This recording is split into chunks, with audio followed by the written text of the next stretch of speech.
नमस्कार. प्राईम पॉइंटमध्ये मी सुहास आपल्या सगळ्यांचं स्वागत करतो. पश्चिम महाराष्ट्रामध्ये जिल्हा परिषदेच्या अध्यक्षपदावरून जे राजकारण सुरू आहे ते अत्यंत रंगतदार राजकारण सुरू आहे. एकनाथ शिंदेंची शिवसेना, अगदी एकनाथ शिंदेच आपण म्हणूयात, एकनाथ शिंदे पश्चिम महाराष्ट्रामध्ये भाजपला सत्तेपासून दूर ठेवून काही वेगळी समीकरणं जुळवू पाहत आहेत. यामध्ये ते राष्ट्रवादी अजित पवार गट, शरद पवार गट यांच्याबरोबर गुप्त बैठका सुद्धा घेत आहेत. पण पश्चिम महाराष्ट्राच्या राजकारणामध्ये किंवा जिल्हा परिषदेच्या अध्यक्षपदाच्या निवडीपासून भाजपला दूर ठेवण्याचा प्रयत्न हा एकनाथ शिंदेंचा सुरू आहे. एकनाथ शिंदे पश्चिम महाराष्ट्रामध्ये इतकं विशेष लक्ष का घालतायत आणि भाजपचा दबाव झुगारून एकनाथ शिंदे हे पश्चिम महाराष्ट्रामध्ये सत्ता आणू शकतील का किंवा ते धाडस एकनाथ शिंदे दाखवतील का हा प्रश्न आहे. एकूणच आपण बघूयात या व्हिडिओमधनं की पश्चिम महाराष्ट्रातलं हे राजकारण काय दिशेनं सुरू आहे आणि एकनाथ शिंदेंच्या मनामध्ये नेमकं चाललंय तरी काय. मंडळी, एकूणच महाराष्ट्राचं जे राजकारण आहे, आपण वेगवेगळे ठिकाणं, वेगवेगळे प्रांत जर महाराष्ट्रातले बघितले तर पश्चिम महाराष्ट्र आहे, मराठवाडा आहे.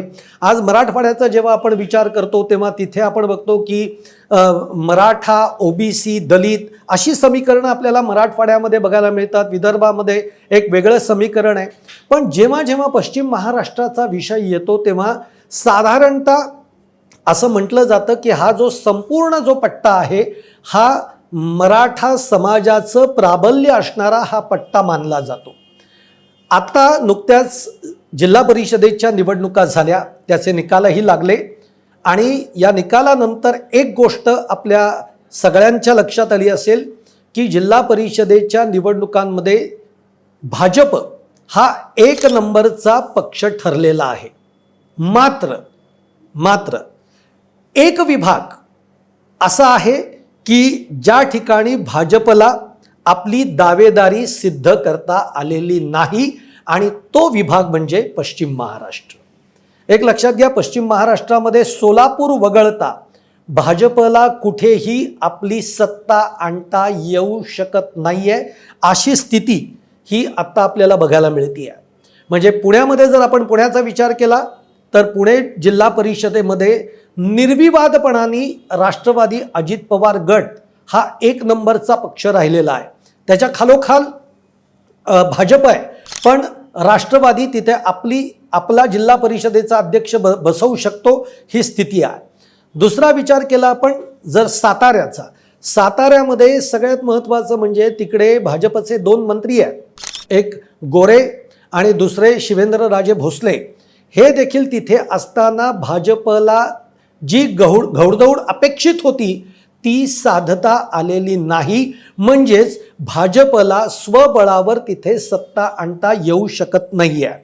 तिथं खूप अटीतटीची लढाई झाली. भाजप स्वतंत्र लढला, पण एकनाथ शिंदेंची शिवसेना, अजित पवारांचे राष्ट्रवादी आणि शरद पवारांचे राष्ट्रवादी हे एकत्र आले आणि भाजप विरुद्ध ही आघाडी ही आपल्याला बघायला मिळाली. कुठे? साताऱ्यामध्ये.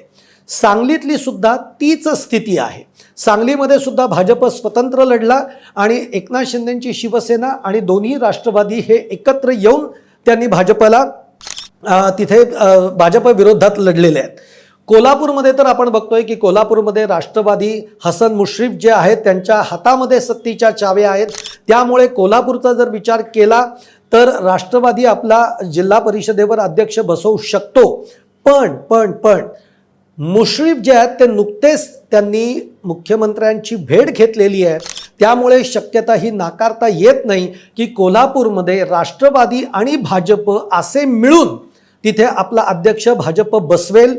ते मुश्रीफांना दबाव टाकतील किंवा मुश्रीफांचं मन वळवण्यामध्ये यशस्वी होतील का हे सगळं आपल्याला बघावं लागणार आहे. पण आत्ता तरी कोल्हापूरच्या ज्या सत्तेच्या चाव्या आहेत त्या हसन मुश्रीफांच्या हातामध्ये आहेत हे मात्र तितकंच खरं आहे. फक्त एक सोलापूर जसं मी म्हटलं की जिथे भाजपनी जिल्हा परिषदेवर आपला अध्यक्ष बसवलेलं आहे. आता इकडचं गणित सुद्धा जर आपण समजून घेतलं तर साताऱ्याचं किंवा सांगलीचं पहिल्यांदा आपण गणित समजून घेऊयात. कारण सांगली आणि सातारा, एक वेळ कोल्हापूर किंवा पुण्यामध्ये तर भाजपलाही माहिती आहे की राष्ट्रवादीची तिथे सत्ता येईल जिल्हा परिषदेवर, पण भाजपचं सगळ्यात अधिक लक्ष आहे ते म्हणजे सांगली आणि सातारा. या दोन ठिकाणी आपला जिल्हा परिषदेचा अध्यक्ष बसलाच पाहिजे, जिल्हा परिषदेवर आपण सत्तेमध्ये असलोच पाहिजे, ही इच्छा आहे खुद्द मुख्यमंत्री देवेंद्र फडणवीसांची. आणि त्यामुळे देवेंद्र फडणवीस हे त्या दृष्टीतनं प्रयत्न करतायत. परंतु आता तिकडचं काय बलाबल आहे हे देखील आपण समजून घेऊया. सांगलीचा जर विचार केला तर एकूण 61 जागांसाठी जिल्हा परिषदेच्या निवडणुका झालेल्या आहेत. इथे शरद पवार गट जो आहे तो सगळ्यात स्ट्रॉंग ठरलेला आहे. शरद पवार गटाला 18 जागा, म्हणजे शरद पवार गट हा सांगलीमध्ये सगळ्यात मोठा पक्ष राहिलेला आहे. त्या खालोखाल आपण जर बघितलं तर भाजप आहे दुसऱ्या नंबरचा पक्ष, ज्याला 16 जागांवर तो जिंकलेला आहे. त्या खालोखाल शिंदेची शिवसेना 7 जागा, अजित पवारांचे राष्ट्रवादी 6 जागा. आता इथे गंमत बघा, इथे प्रयत्न असे चालू आहेत की सांगलीमध्ये भाजपला दूर ठेवायचं. आता भाजपला दूर ठेवायचं म्हणजे काय, तर शरद पवारांचे राष्ट्रवादी, अजित पवारांचे राष्ट्रवादी आणि एकनाथ शिंदेची शिवसेना हे एकत्र येऊन जिल्हा परिषदेवर आपली सत्ता स्थापन करण्याचा प्रयत्न सुरू आहे. त्या दृष्टीनं तिकडे बाबर जे आहेत सांगलीचे शिवसेनेचे, ते त्या दृष्टीनं किंग मेकर सुद्धा ठरू शकणार आहेत. ते सगळे रणनीती तिकडची आखत आहेत. त्यामुळे ते समीकरण जुळवण्याचा प्रयत्न हा शिंदेच्या शिवसेनेकडनं होताना आपल्याला बघायला मिळतोय. अगदी सेम स्थिती ही साताऱ्यामध्ये सुद्धा आहे. साताऱ्यामध्ये सुद्धा मी जसं म्हटलं तसं भाजप वेगळं लढलंय आणि शरद पवार अजित पवार गट हे शिवसेनेबरोबर एकत्रित लढलेले आहेत. तिकडचं चित्र काय आहे बरं, सांगलीमध्ये जर आपण बघितलं तर तिथली मॅजिक फिगर जी आहे म्हणजे सत्ता स्थापनेची ती 31 आहे. जिल्हा परिषदेचा अध्यक्ष जर बनवायचा तर 31 मॅजिक फिगर आहे. साताऱ्यामध्ये मॅजिक फिगर आपल्याला बघायला मिळते 33, कारण साताऱ्यामध्ये एकूण जागा आहेत 65. आता याच्यामध्ये जर आपण विचार केला तर या जागांमध्ये भाजप हा सर्वाधिक मोठा पक्ष आहे. 27 जागा या भाजपकडे आहे जिल्हा परिषदेच्या, म्हणजे भाजपला 33 ही मॅजिक फिगर गाठायला फार काही मोठी अडचण नाही आहे. पण सगळ्यात मोठी गंमत ही साताऱ्यामध्येच झालेली आहे. शंभूराज देसाई हे वेगळ्या चाली खेळतायत, कारण तिथे राष्ट्रवादी अजित पवार गट जो आहे त्यांनी 20 जागा पटकावलेल्या आहेत. त्यानंतर शिंद्यांकडे 15 जागा आहेत. आता शिंदे आणि अजित पवारांचे राष्ट्रवादी एकत्र आले तर ते सत्ता तिथे आणू शकतायत, जिल्हा परिषदेवर आपला अध्यक्ष ते बसवू शकतायत आणि त्या दृष्टीनं हालचाली सुरू आहेत.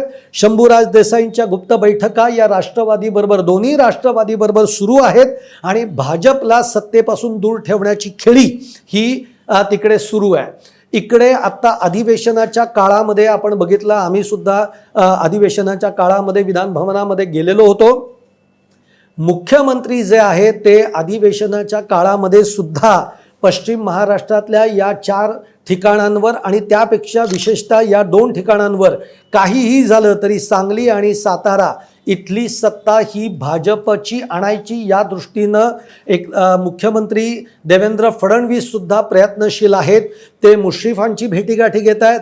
त्या असंही कळतंय की त्यांनी शंभूराज देसाईंबरोबर सुद्धा त्यांची बैठक झालेली आहे साताऱ्याच्या दृष्टिकोनातनं. त्यामुळे प्रश्न हाच आहे की आत्तापर्यंत एकनाथ शिंदेची शिवसेना ही पश्चिम महाराष्ट्रामध्ये भाजपला सत्तेपासून दूर ठेवू पाहतीये, ती भाजपच्या दबावाला बळी तर पडणार नाही ना, असा देखील एक प्रश्न या माध्यमातून उद्भवतोय.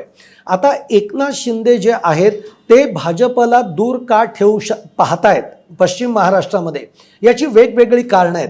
एक तर मुळामध्ये सगळ्यात महत्त्वाचं कारण आहे की एकनाथ शिंदेच्या शिवसेनेबरोबर भाजपनी ज्या पद्धतीचा व्यवहार हा मुंबई असेल, नवी मुंबई असेल, ठाणे असेल, कल्याण डोंबिवली असेल, या ठिकाणी ज्या पद्धतीचा व्यवहार केला आहे, ज्या पद्धतीने दबावाचं राजकारण एकनाथ शिंदेच्या शिवसेनेबरोबर केलं आहे. नवी मुंबईमध्ये तर आपल्याला माहिती आहे ज्या पद्धतीने गणेश नाईक हे सातत्याने एकनाथ शिंदेंवर दबावाचं राजकारण करतायत. त्याचबरोबर सगळ्यात महत्त्वाचं म्हणजे रायगडमध्ये अजित पवारांची राष्ट्रवादी आणि भाजप यांनी एकत्रित येऊन एकनाथ शिंदेंच्या शिवसेनेला दूर ठेवण्याचं संपूर्ण प्लॅनिंग केलेलं होतं. पण जेव्हा भाजपचं हे लक्षात आलं की जर इकडे अशा पद्धतीचा खेळ झाला तर पश्चिम महाराष्ट्रामध्ये आपल्याला ज्या सातारा आणि सांगलीमध्ये जी आपल्याला भाजपची सत्ता आणायची आहे ती येऊ शकणार नाही. त्यामुळे इकडे तडजोडीचं धोरण भाजपने स्वीकारलं आणि रायगडमध्ये शेवटी आता महायुती म्हणून हे 3 पक्ष एकत्र येऊन जिल्हा परिषदेवर ते महायुतीची सत्ता आणणार. आणि मग आता त्याच्यामध्ये अध्यक्षपद हे वाटून देखील त्यांनी घेतलंय. 1.5 वर्ष पहिली तुमचं, 1.5 वर्ष नंतर आमचे, मग पुढची 2.5 वर्ष शिवसेनेची, असं देखील तिथलं एक समीकरण आपल्याला जुळवताना बघायला मिळत आहे. परंतु अजूनपर्यंत सातारा आणि सांगलीचा तिढा सुटलेला नाही, कोल्हापूरचाही सुटलेला नाही आहे. 18 मार्चच्या पूर्वी जिल्हा परिषदेच्या वर अध्यक्ष नेमावाच लागणार आहे. त्यामुळे आता हातामध्ये फक्त 4 ते 5 दिवस राहिलेले आहेत. त्यामुळे बऱ्याच घडामोडी पश्चिम महाराष्ट्राच्या दृष्टीनं ह्या होऊ शकणार आहेत. पण आता मूळ प्रश्न असा पडतो की एकनाथ शिंदे हे पश्चिम महाराष्ट्रावर एवढे आग्रही का आहेत. यातलं सगळ्यात महत्त्वाचं कारण जे मी तुम्हाला सांगितलं, मुंबई आणि इतर ठिकाणी ज्या पद्धतीने झालं, रायगडमध्ये भाजपने शिंदेंच्या बरोबर ज्या पद्धतीचं राजकारण केलेलं आहे, त्याचबरोबर भाजप कोकणामध्ये सुद्धा एकनाथ शिंदेंच्यावर दबावाचं राजकारण करतायत. एक आपली भाजपची सत्ता ही कोकणामध्ये पसरत जावी या दृष्टीनं भाजप तिथे पावलं टाकताना आपल्याला बघायला मिळतोय. आणि म्हणून देखील पश्चिम महाराष्ट्राचा गड हा आपल्या ताब्यात राखण्याच्या बाबतीमध्ये एकनाथ शिंदे पावलं टाकतायत. पण आता याच्यामध्ये सगळ्यात दुसरं कारण आणि अत्यंत महत्त्वाचं कारण जे आहे ते म्हणजे मी तुम्हाला पहिल्यांदाच सांगितलं सुरुवातीला व्हिडिओच्या की पश्चिम महाराष्ट्र का ओळखला जातो, तर पश्चिम महाराष्ट्र हा मराठा समाजाचं प्राबल्य असणारा हा सगळा प्रांत किंवा हा सगळा पट्टा हा मानला जातो. या ठिकाणी या पश्चिम महाराष्ट्रामध्ये सहकार चळवळींचं मोठं जाळं आहे. आज आपल्याला माहिती आहे सहकार साखर कारखाने आहेत, सहकारी बँका आहेत, सहकारी दूध संघ आहेत आणि या सहकारी सगळ्या चळवळींवर या सहकारी सगळ्या कारभारावरच शरद पवार असतील किंवा पवार कुटुंबियांचं राजकारण जे आत्तापर्यंतचं आहे या सहकार्याच्या जाळ्यावरच हे राजकारण आजपर्यंत अत्यंत प्रभावी राहिलेलं आहे. आणि त्यामुळे या ठिकाणी जो मराठा समाज आहे तो एक मराठा नेतृत्व म्हणून आत्तापर्यंत शरद पवारांकडे बघत होता, त्यानंतर अजित पवारांकडे बघत होता. आणि म्हणून या पट्ट्यामध्ये कायम पवार कुटुंबीय असतील, मग शरद पवार असतील, अजित पवार असतील, यांच्या मागे मोठ्या प्रमाणामध्ये मराठा समाज उभा राहताना आपल्याला बघायला मिळालेला आहे. आत्ता दुर्दैवाने 28 जानेवारीला अजित पवार यांचं विमान अपघातामध्ये दुर्दैवी त्यांचं निधन झालं. त्यानंतर जी एक सहानुभूतीची लाट आपल्याला बघायला मिळाली, त्यामुळे पुणे जिल्हा परिषद असेल, म्हणजे खरं तर अजितदादांचं स्वप्न हे महापालिकेपासून होतं, पण महापालिकेमध्ये अजितदादांना यश मिळालं नाही आणि त्यामुळे ते खूप खरं तर खच्चीही झाले, नाराजही झाले. पण नाराज होऊन थांबतील तर ते अजित पवार कुठले. त्यांनी पुन्हा एकदा आपली कंबर कसली आणि संपूर्ण पश्चिम महाराष्ट्र, कारण अजित पवारांना माहिती होतं की पश्चिम महाराष्ट्र हा आपला मूळ गड आहे आणि त्यामुळे पश्चिम महाराष्ट्र अजित पवारांनी पिंजून काढला. त्यांचं दुर्दैवाने निधन झालं. एक सहानुभूतीची लाटसुद्धा आपण म्हणूयात, पण पुण्यामध्ये राष्ट्रवादीची सत्ता येऊ शकते आहे. पण आता अजित पवारांच्या नंतर पश्चिम महाराष्ट्रामध्ये एक मराठा नेतृत्व म्हणून जी एक पोकळी निर्माण झालेली आहे, ही पोकळी भरून काढण्याचा प्रयत्न एकनाथ शिंदे करतायत. एक लक्षात घ्या, एकनाथ शिंदे सुद्धा मराठा समाजाचंच प्रतिनिधित्व करतायत, तेही मराठा समाजातनंच येत आहेत. आणि मधल्या काळामध्ये आपण बघितलं सुद्धा की जरांगे पाटलांचं जेव्हा आंदोलन मराठा समाजासाठी आरक्षणासाठी सुरू होतं, त्यावेळी मुख्यमंत्री असल्यापासून, म्हणजे एकनाथ शिंदे मुख्यमंत्री असल्यापासून जरांगे पाटलांच्या आंदोलनाला त्यांनी या न त्या रूपाने मदत केल्याचं आपल्याला बघायला मिळतंय. त्यानंतर आता देवेंद्र फडणवीस मुख्यमंत्री असताना जेव्हा जरांगे पाटलांचं आंदोलन झालं, असंही बोललं गेलं की या आंदोलनाला एकनाथ शिंदेंचा छुपा पाठिंबा राहिलाय. मुंबईतल्या काही घडामोडींवर काही बाईट्स आपण लोकांचे ऐकले, त्यातनं सुद्धा ही गोष्ट स्पष्ट झाली की एकनाथ शिंदेंचा यामागे हात म्हणजे त्यांचा देखील याला पाठिंबा होता. एकूण एकनाथ शिंदे हा प्रयत्न करतायत की आता मराठा समाजाचा नेता म्हणून जी एक पोकळी निर्माण झालेली आहे, तयार झालेली आहे, ही भरून काढण्याचा प्रयत्न एकनाथ शिंदेंकडून सुरू आहे. आपणच आता यापुढे मराठा समाजाचे नेते बनू शकतो हा एक विश्वास त्यांना लोकांमध्ये द्यायचा आहे. आणि म्हणून मधल्या काळामध्ये तुम्ही जर बघितलं तर साताऱ्यापासून अगदी कोल्हापूरपर्यंत शिवसेनाचे बॅनर्स लागले होते की आता पश्चिम महाराष्ट्र आम्ही काबीज करतो आहोत. म्हणजेच त्यांना पश्चिम महाराष्ट्राच्या एकूण समाजमनावर हे ठसवायचं आहे की आता एकनाथ शिंदेंच्या नेतृत्वातली शिवसेना ही पश्चिम महाराष्ट्रामध्ये वाढते. आणि तसे रिझल्टसुद्धा हे आपल्याला पश्चिम महाराष्ट्रामध्ये एकनाथ शिंदेंचे बघायला मिळालेले. कोल्हापूरमध्ये देखील खूप चांगल्या पद्धतीचं वाढ ही शिवसेनेची झाल्याचं आपल्याला बघायला मिळत आहे. आणि त्यामुळे पश्चिम महाराष्ट्रामध्ये एक मराठा चेहरा, मराठा नेता म्हणून एकनाथ शिंदे स्वतःला प्रोजेक्ट करू पाहत आहेत, त्याचा देखील हा एक भाग आहे. पण आता हे सगळं जरी कारण आपण बघितलेलं असलं तरी भाजप हा आता बलाढ्य पक्ष आहे. भाजप दबाव आणण्याचा प्रयत्न करणार. भाजपला काही झालं तरी सातारा, सांगलीमध्ये आपल्याला आपली सत्ता आणायची जिल्हा परिषदेवर, त्यासाठी त्यांचे जोरदार प्रयत्न सुरू आहेत. आता भाजपच्या या दबावाला एकनाथ शिंदेंची शिवसेना बळी पडते का, हाच खरा यातला मुद्दा आहे. जर ती बळी पडली तर मात्र जे काही एकनाथ शिंदे स्वप्न पाहतायत ते काही पूर्ण होऊ शकेल नजीकच्या काळामध्ये असं वाटत नाही. पण एकनाथ शिंदेंनी ते धाडस दाखवलं तर कदाचित त्यांची घौडदौड ही त्या दिशेनं सुरू राहू शकते. त्यामुळे येणं आता हार्डली 4 ते 5 दिवस राहिलेले आहेत. 18 तारखेच्या आत जिल्हा परिषदेच्या अध्यक्षपदावर निवड व्हायलाच लागणार आहे.